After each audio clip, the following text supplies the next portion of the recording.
Jour 1. Je me suis aventuré dans les profondeurs et j'ai découvert un royaume baigné dans une lueur perpétuelle. Des rivières de lave en fusion tracent leur chemin à travers des cavernes colossales. La chaleur est accablante, mais l'attrait de l'inconnu me pousse à aller de l'avant. J'ai commencé à cartographier cet infernal sous-monde. Jour 2. Je suis tombé sur des créatures ressemblant à des canards, mais bien plus sinistres. Leurs plumes arborent des tatouages mystiques qui ne se révèlent qu'à la lueur de la lave. Ils portent des vestes ornées de fleurs, chaque fleur emprisonnant une âme murmurante. Leur présence me glace le sang. Jour 3. Ces êtres possèdent des capacités inquiétantes. Un simple regard de leur part peut pétrifier temporairement les créatures. J'ai également vu des roches de lave flotter autour d'eux, formant un bouclier ardent. Leur maîtrise de cet environnement est extraordinaire. Jour 4. Je les ai observés chasser aujourd'hui. En meute synchronisée, ils encerclent leur proie près des geysers de lave. Leurs tactiques sont précises, presque militaires. C'est à la fois fascinant et terrifiant de voir une telle coordination intelligente.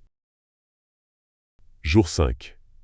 Leurs vestes sont bien plus que de simples vêtements. Chaque fleur renferme une âme prisonnière, leurs murmures fantomatiques audibles, si l'on tend l'oreille.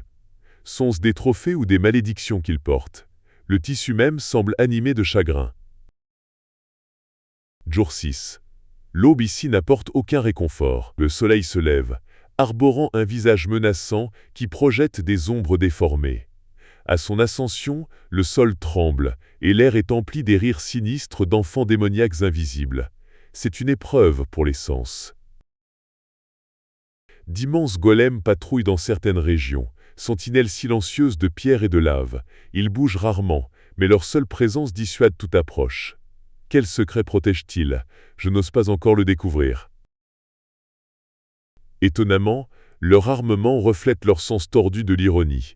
Des canards en caoutchouc explosif. Ils les lancent avec une précision alarmante.